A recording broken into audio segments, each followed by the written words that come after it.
কিছুটা কম সবজির দাম। এ নিয়ে আরো জানাতে নোয়াখালীর মাইজদি পৌর বাজার থেকে যুক্ত আছেন নাসিম শুভ। শুভ, বাজারের সবজি সরবরাহ কেমন দেখছেন আর কি বলছেন ক্রেতা বিক্রেতারা?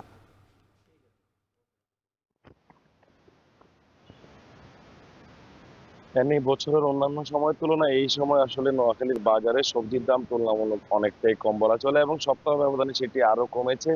অর্থাৎ নোয়াখালীর বাজারে এখন যে সবজিগুলো রয়েছে, বিশেষ করে কাঁকরোল, পটল, চিচিঙ্গা ছাড়াও অন্যান্য যে সবজিগুলো রয়েছে সবগুলোই কিন্তু কেজি প্রতি প্রায় 5 থেকে 10 টাকা দরেই কিন্তু কমেছে। বিশেষ করে কাঁকরোল যেটি আজকে বাজারে বিক্রি হচ্ছে খুচরা বাজারে 60 টাকা করে। এছাড়া চিচিঙ্গা বিক্রি হচ্ছে 60 টাকা করে, পটল বিক্রি হচ্ছে 25 থেকে মান ভেদে 30 টাকা করে। এছাড়া বিভিন্ন শাক যেগুলো রয়েছে সেগুলোর আটিও প্রায় 10 থেকে 15 টাকা দরে বিক্রি হচ্ছে। আর কাঁচামরিচ যেটি বিক্রি হচ্ছে 60 থেকে 70 টাকা।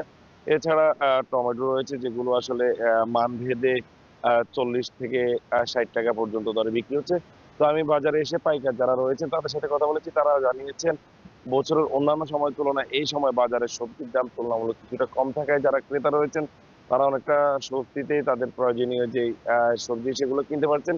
পাশাপাশি নোয়াখালীর সুবর্ণচর এবং হাতিয়া এই অঞ্চলে আসলে সবজির উৎপাদন স্থল হওয়ায় আসলে এই সময়টাতে এই অঞ্চল থেকে যে পরিমাণ সবজি বাজারে আসে সেগুলো নোয়াখালীর বাজার ছাড়াও নোয়াখালীর পার্শ্ববর্তী অন্যান্য যে জেলাগুলো রয়েছে সেগুলোতেও সরবরাহ করা হয়, যার কারণে এই সময়টাতে নোয়াখালী, বৃহত্তর নোয়াখালীর মানুষ কিন্তু তাদের পছন্দের যে সকল বাজারের সবজিগুলো রয়েছে তাজা সেগুলো কিন্তু কম দামে কিনতে পারেন এবং যারা ক্রেতা রয়েছেন, যারা বিক্রেতা রয়েছেন সবাই কিন্তু স্বস্তিতে তাদের যে প্রয়োজনীয় নিত্য প্রয়োজনীয় দ্রব্যাদি সবজি এবং অন্যান্য তরিতরকারি সেগুলো কিন্তু কেনা বেচা করতে পারেন।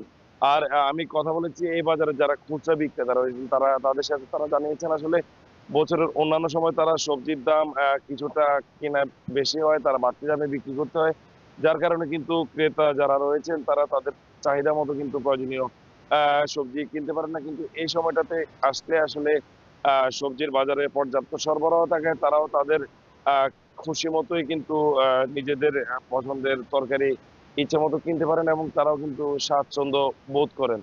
তো যারা এই বাজারের যারা পাইকার রয়েছেন তারা বলছেন এই বাজারে যে এখন সবজির দাম কম সেটি কিন্তু সামনে সময়ের ব্যবধানে আরো আগামী 1 মাস আরো কমবে এবং পুরো বর্ষাকালে কিন্তু ভরপুর সবজির মৌসুমে এই দাম কিন্তু ঠিক এভাবেই এই ধারাবাহিকতা অব্যাহত থাকবে এবং তারপরে হয়তো বা দাম বাড়তে পারে, কিন্তু আগামী 1 মাসের মধ্যে কিন্তু বাজারে সবজির দাম বাড়ার কোনো সম্ভাবনা নেই বলেই কিন্তু পাইকাররা জানিয়েছে।